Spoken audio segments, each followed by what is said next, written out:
સ્વાગત છે મારા કિચનમાં.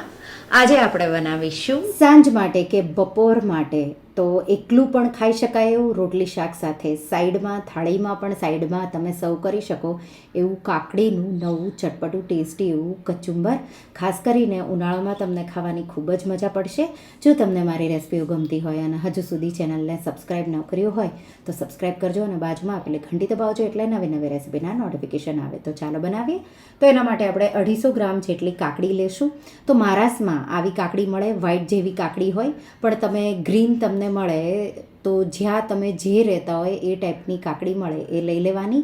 કાકડીને આ રીતે છાલ ઉતારી લઈશું અને ઉપર નીચેનો એનો ભાગ છે એ કટ કરી અને કાકડી તમારે બધી ટેસ્ટ કરી લેવાની કે એક પણ કડવી નથી.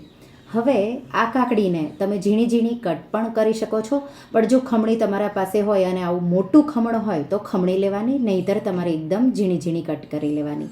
તો આ રીતે મેં કાકડીને ખમણી અને આ રીતે રેડી કરી લીધી છે. તો આ રીતે 250 ગ્રામ જેટલું કાકડીનું ખમણ આપણે તૈયાર કરી એક બાઉલમાં લઈ લેવાનું. હવે કાકડીમાં પાણી નીકળશે એટલા માટે આપણે એમાં શિંગદાણાનો પાવડર ઉમેરવાનો છે. તો 2 મુઠ્ઠી જેટલી શીંગ આપણે ક્રિસ્પી થાય ત્યાં સુધી શેકી લઈશું. તો તમારા પાસે જો ખારી શીંગ હોય તો એ પણ વાપરી શકો છો, જો તમારા પાસે શેકવાનો ટાઈમ ન હોય તો. અને જો તમારે આ વારે વારે આ સેલડ બનાવવું હોય તો એકવાર તમારે બહુ બધી શીંગ શેકી અને એનો પાવડર કરી ડબ્બામાં ભરી દેવાનો, એટલે માત્ર 2 મિનિટમાં તમારું આ કચુંબર તૈયાર થઈ જશે. તો આ રીતે મેં શીંગ ક્રિસ્પી થઈ ત્યાં સુધી શેકી ઠંડી થવા દીધી. હવે મિક્સર જારમાં ઉમેરી એનો પાવડર કરી લીધો.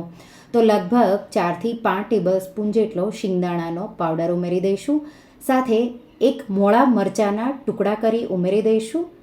1/4 કપ જેટલા લીલા ધાણા, અડધાથી થોડું મોટું હોય એવા લીંબુનો રસ, અડધો ટેબલ સ્પૂન જેટલી ખાંડ, એના જગ્યાએ ગોળ પણ ઉમેરી શકો છો, અને 1/4 ટીસ્પૂન જેટલું મીઠું ઉમેરી દઈશું. અને લાસ્ટમાં 1/4 કપ જેટલું ફ્રેશ નાળિયેર આ રીતે ખમણીને ઉમેરી દઈશું. અહીંયા તમારા પાસે ફ્રેશ નાળિયેર ન હોય તો સૂકું નાળિયેર હોય એ અડધો ટેબલ સ્પૂન જેટલું જ ઉમેરવાનું. તો એમાં પણ જો ડ્રાય હોય તો પણ તમારું આ સેલડમાં પાણી ઓછું થશે. તો હવે આ રીતે મેં મિક્સ કરી દીધું. તો મીઠું જ્યારે તમારે સર્વ કરવું હોય ત્યારે જ ઉમેરવાનું, તરત જ મિક્સ કરી અને સર્વ કરવાનું. તો એકદમ રિફ્રેશિંગ, ખાવામાં ખૂબ જ ટેસ્ટી અને એકદમ લીંબુ ગળપણ, ખટાશ અને થોડું તીખું આપણે લીલું મરચું ઉમેર્યું તો ખૂબ જ ટેસ્ટી એવું આ કાકડીનું કોશિંબર કહેવાય કે પછી સેલડ તૈયાર છે.